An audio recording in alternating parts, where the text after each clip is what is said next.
whole of today's news is overshadowed and darkened by a terrible mine disaster in North Wales. There was an explosion followed by fire at Gresford Colliery near Wrexham early this morning. Of the men working in the mine at the time, more than 200 safely reached the surface. But for the rest, we deeply regret to say the position is extremely serious. 6 bodies were brought to the top within a few hours of the outbreak, and the Ministry of Mines has been informed that the number of men still trapped by fire in the pit is believed to be between 100 and 120. But it is improbable that full details will be known before tomorrow. Good progress is being made in subduing the fire, and the rescue work is being vigorously continued in the hope of getting to the area where the men are cut off. But the work is tragically difficult, and already 3 members of a rescue party have lost their lives. We would like to express, on behalf of our listeners, our profound sympathy with the relatives of those involved in this terrible disaster. Throughout the whole of last night and today, rescue parties have been continuing their fight against the fire in the Gresford mine, making every possible effort to reach the miners trapped in the workings. It is with the very deepest regret that we have to give you this statement, just issued from the Ministry of Mines.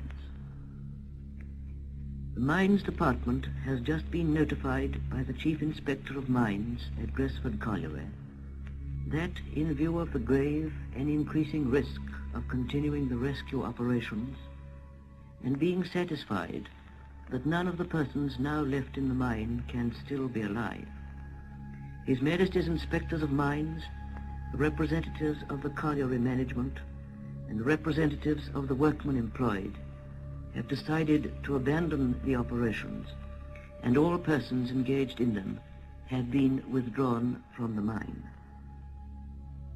It is feared that the casualty list may be still heavier than the estimates published yesterday evening. With the number of those who have lost their lives at Gresford Colliery given as 264, the pit has now been sealed up at the top of the shaft. An inquest on the bodies that have been recovered was opened in the Wrexham Garden Village Institute this morning, and after giving evidence of identification, was adjourned until October the 22nd. The coroner expressed his deep sympathy with the relatives of the men who had lost their lives, and other expressions of sympathy were also made by the legal representatives. From abroad as well as at home, condolences on the terrible happenings at Gresford Colliery have been coming in.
Wrexham's a place that likes to remember its mining past, and the Gresford disaster, of course, will never be forgotten.